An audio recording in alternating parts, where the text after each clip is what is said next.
Conversando Francamente, com o Paes de Lira. Olá, amigos. Terminando mais uma semana de trabalho na Câmara dos Deputados. Foi uma semana difícil.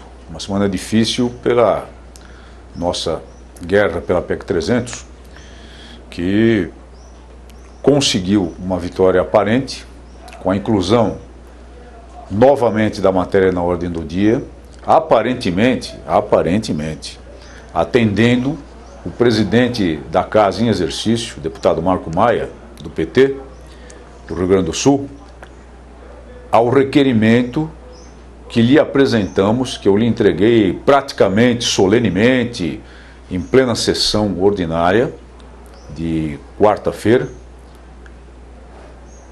321 assinaturas de deputados federais. Mas a pauta foi montada de um modo solerte, foi montada de um modo mal intencionado,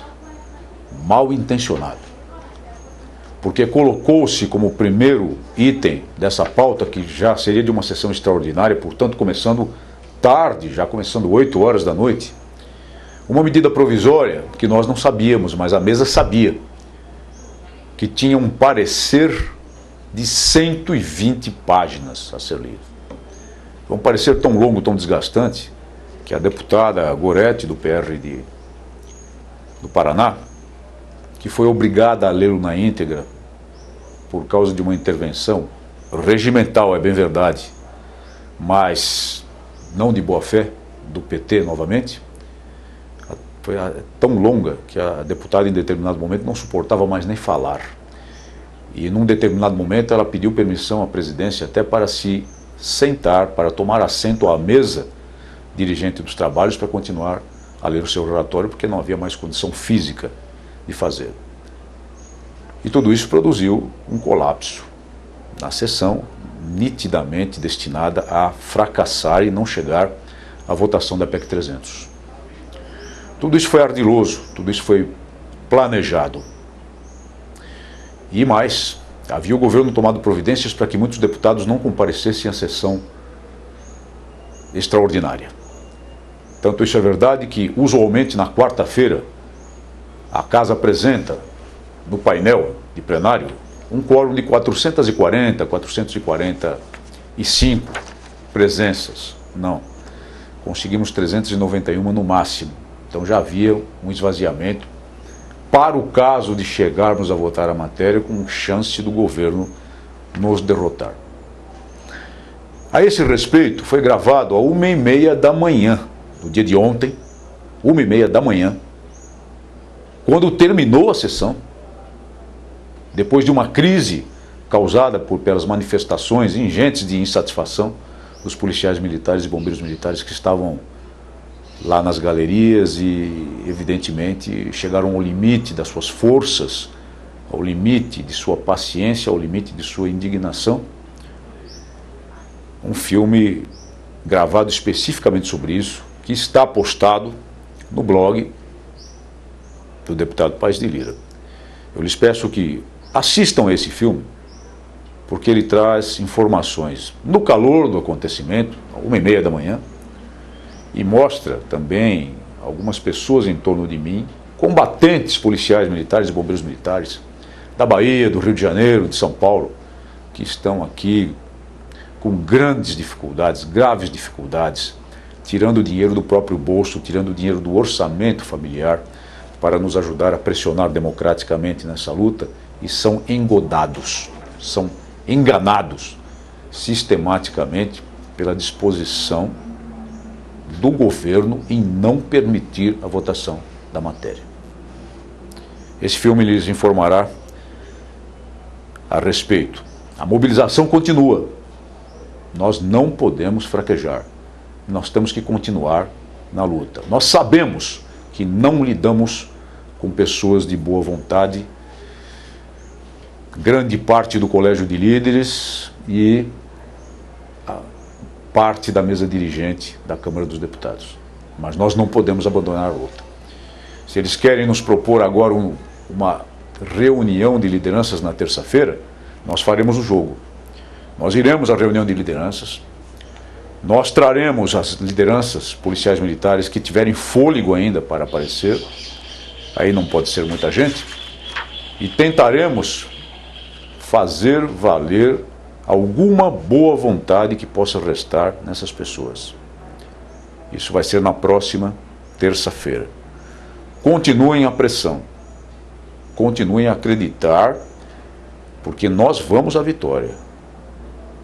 Quanto maior é a dificuldade, maior será a nossa gratificação no momento da vitória. Acordos falam de acordos, mas o que querem nos impingir é uma entrega, não é um acordo. Então entrega não tem. Da minha parte não tem.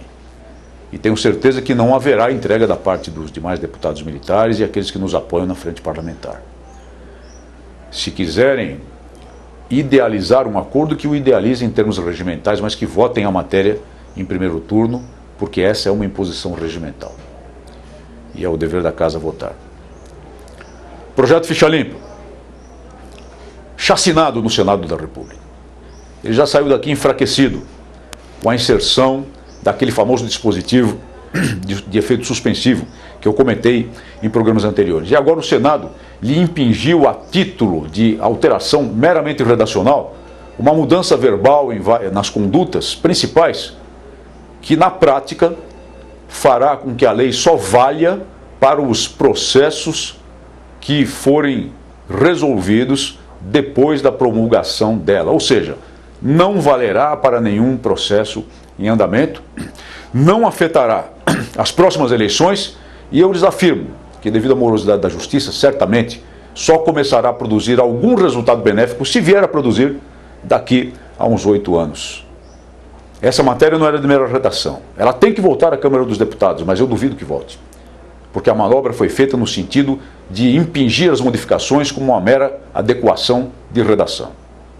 Vamos ver o que acontece. Eu vou requerer a devolução da matéria à Câmara dos Deputados, mas não esperem muito desse projeto Ficha Limpa, não. Ele está seriamente prejudicado, seriamente enfraquecido por manobras espúrias do Parlamento. Foi aprovado o reajuste das aposentadorias no Senado, mas ontem, num discurso lá de grande expediente, o deputado Gilmar Machado, do PT, falando pelo governo, afirmou que o presidente da República vetará o dispositivo que trata do fim do coeficiente previdenciário. Se fizer isso, será lamentável. Será lamentável. Mas eu não duvido que aconteça. Vamos ver se em plena campanha eleitoral o presidente da República vai ter coragem de perpetrar esse veto. Conseguimos, a duras penas, na Comissão de Seguridade Social e Família, e isso foi uma grande vitória na semana, aprovar o Estatuto do Nascituro. E tivemos votos contra, votos de pessoas que não aceitam o Estatuto do Nascituro, que é pela vida, que protege o nenê desde o ventre materno e que protege a mãe em situação de dificuldade. Estão lá os votos contrários do deputado Dr. Rosinha, Henrique Fontana, Darcísio Peronde, Arlindo Quinalha, Rita Camata, João Moraes e Pepe Vargas. É só verificar no site da Câmara. Aprovamos uma matéria importante na Comissão de Segurança Pública, que foi o projeto de lei 6.066 de 2009, que autoriza a dedução do imposto de renda devido, pessoa física, quando forem valores doados ao Fundo Nacional Antidrogas. É importante porque permite agora ao cidadão e também à pessoa jurídica fazer doações ao Fundo Nacional Antidrogas para ajudar a combater a praga que ameaça a juventude do Brasil, que ameaça o futuro do Brasil, a praga do crack que toma conta do país, oferecendo mecanismos, oferecendo mais dinheiro, mais recursos financeiros ao Fundo Nacional Antidrogas para combate a esse processo maligno de destruição da nossa juventude, de destruição da nossa sociedade e da família causado pelo tráfico de drogas, pelo medonho pai de todos os crimes, como eu costumo qualificá-lo. Foi um bom projeto de lei aprovado na comissão e certamente será aprovado também no plenário. Alguns deputados, a respeito da PEC 300, vieram me pedir moderação. Eu sou moderado e sempre fui. Todos me conhecem muito bem. Não sou incendiário. Jamais apoiei, ou insuflei, ou incentivei, por exemplo, paralisação de policiais militares, greve de policiais militares, porque, como sempre disse, seria contra a sociedade. Mas não venham me sugerir moderação, enquanto sem moderação alguma tentam nos massacrar politicamente na guerra pela PEC 300. Nós vamos continuar a nossa luta. E eu vou usar argumentos e caminhos políticos. Nunca, jamais, insuflarei a movimento de paralisação. Mas vou utilizar todos os caminhos e todos os argumentos que eu tiver. Se necessário, iremos ao Supremo Tribunal Federal e judicializaremos a questão. Uma boa semana a todos.